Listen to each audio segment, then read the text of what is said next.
So this is a common dilemma I face in the Philippines. There's signs everywhere that say no parking, clamp zone. But then everyone is parked there. Like there's literally dozens of cars parked here. So what do? Do I also park there or do I follow the law?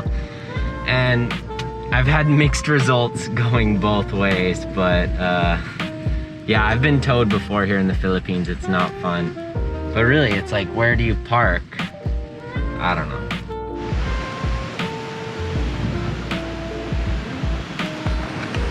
All right, guys, so I opted to park illegally and I'll just stay close by and monitor the situation because I don't like intentionally breaking the law, but sometimes there seems to be the law and then there sometimes seems to be the way things work here. So I try to just tiptoe down the middle. Basta, welcome to a new vlog, guys. So we are here, I am here in San Pablo City, home of the 7 lakes. So there's 7 beautiful lakes, almost perfectly circumferential, 7 circular lakes caused by volcanoes. So we're just gonna check out the lake and take a stroll around and enjoy the water.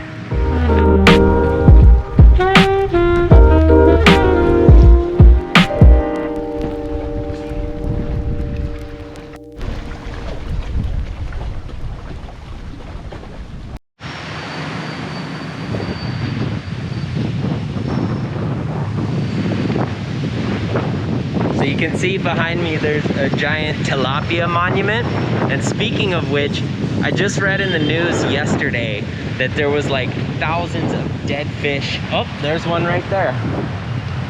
Thousands of dead fish floated up in Lake Sampalac, which is this one right here, for an unknown reason, and that's quite curious. So I'm interested to know why that is. I mean, could be any number of things, pollutants entering the river, maybe something related to climate change, who knows, but quite curious indeed. But anyways, this boardwalk here is really nice. It's got these old trees along the lake shore here, and super windy today, but chill vibes.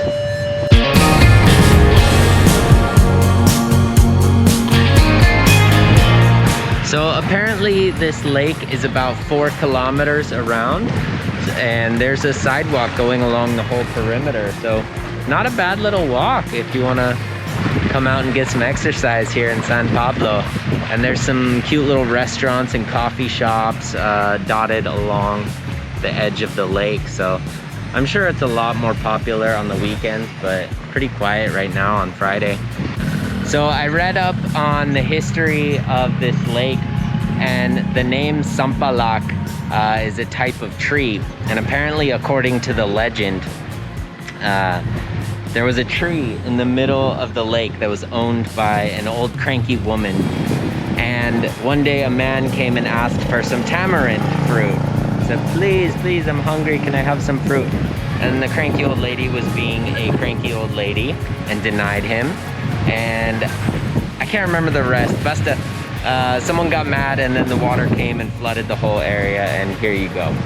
I'm sure I'm missing some very important details, but many like bodies of water, especially lakes here in Philippines, have some sort of legend attached to them, so it's kind of fun to learn about.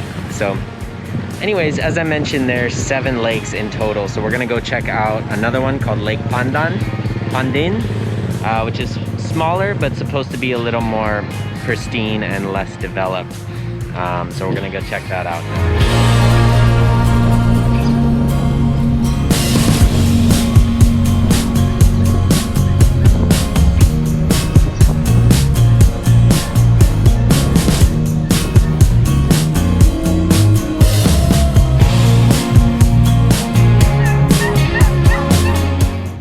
So as I'm heading out here, driving around the lake, I came to the side where all the fishermen build their traps there. So you can see they spend all day out there. They have little houses.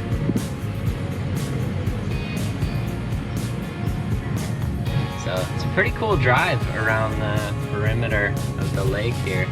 Got a lot of chickens, ducks, dogs.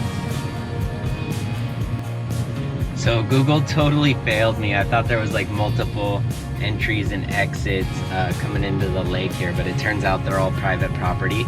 So there's only one road in and out of here. So I'm taking a nice leisurely stroll around the lake, but hey, hindi reklamo ako. Maganda dito.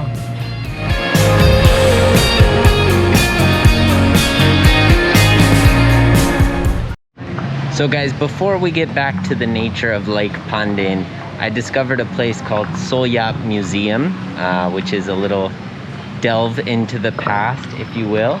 So it's a historic structure with beautiful old Spanish style houses. This is the museum behind me. I have a feeling there's a private event inside right now. I saw some like beauty queens walking by, and pageants are serious business dito sa Pilipinas. So maybe I'll just see if the restaurant's open, grab a coffee or something. And you know what else? I'm gonna have to explain what this is to my daughter someday.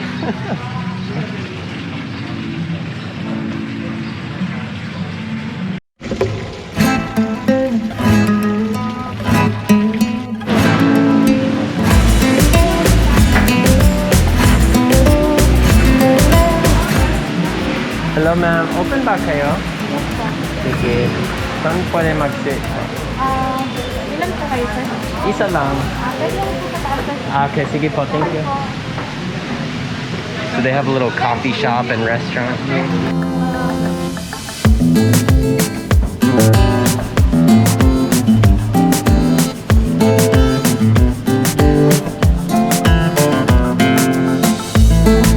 So guys, this is the restaurant here, Sulyap Cafe. So they have a coffee shop down there and then a full service parang social resto dito. So some traditional Filipino dishes, expansive menu. I just got some appetizers because I actually brought baon. So I'm gonna eat later at the lake, but mostly just to soak up the vibe here. This is a cool place to chill. There's a nice fountain, some Spanish music playing, so.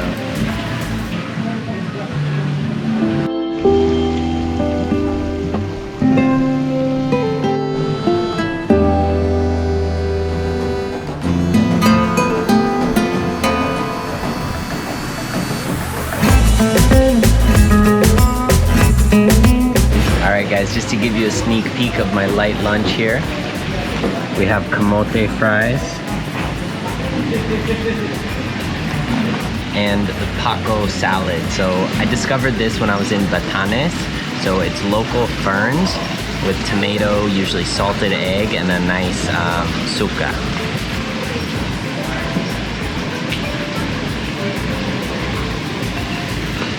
All right, kain tayo.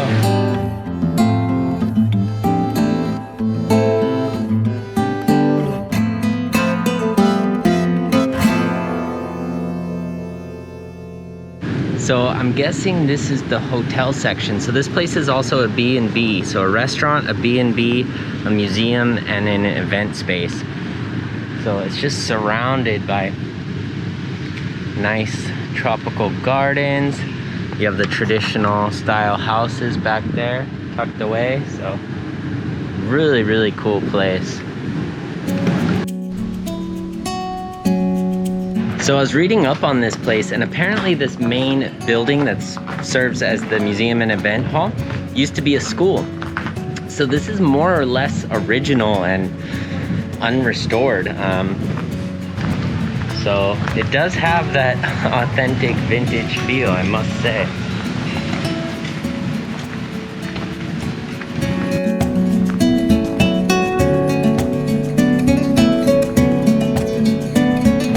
Okay, so they are absolutely 100% having a private event. I confirmed it by opening the door and having 1,000 faces look back at me. No big deal. I'm not gonna have anxiety about this for years to come, I promise. The following is a real, raw, honest, heartfelt, heat of the moment reaction to a stressful situation which happens while traveling during quarantine here in the Philippines. Bawal judgmental, peace po. Alright guys, so never goes smoothly. Nothing ever goes smoothly. See, I'm so pissed off I can't even speak English anymore, grabe. So I'm out front of the barangay hall right now, just up the street from the entrance to Lake Pandin.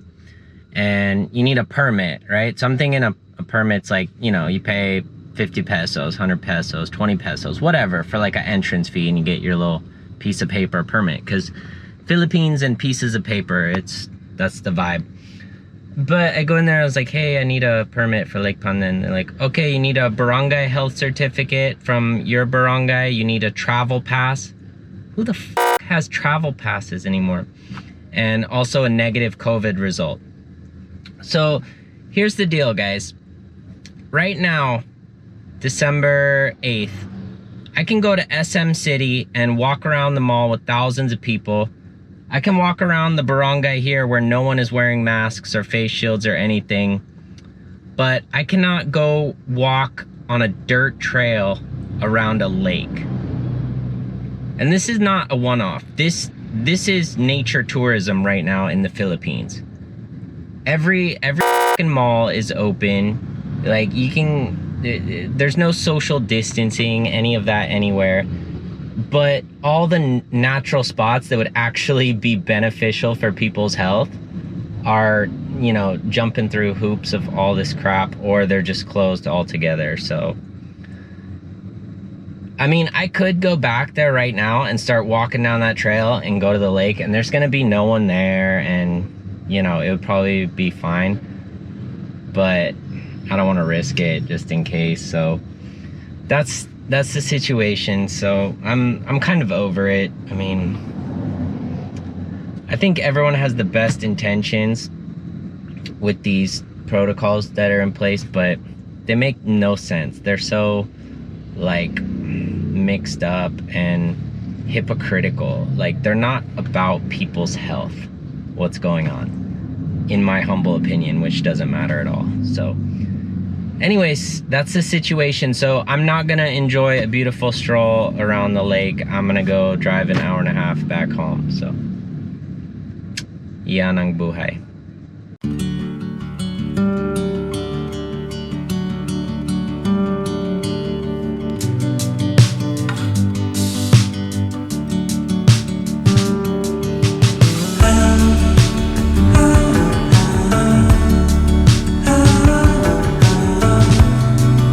Alright y'all, so there you have it. You got at least a little look of 2 or 3 of the 7 lakes. So you can see they're quite small, very circular, really cool to come check out.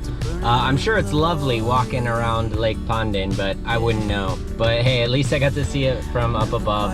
And you know, I'm still really critical of the process and the requirements. It makes no sense to me, but I respect that that's the rules, so I'm not gonna break it and go walk there anyways. So I got my shot, and now I'm just gonna sit here in the car, eat my baon of papaya and peanut butter and jelly sandwich, and head back home, go play with Luna. That always cools me off. So I hope you guys enjoyed the video and this look at San Pablo, Laguna. Another episode of Live in Laguna, local style. So hope to see you guys all again soon. Peace out.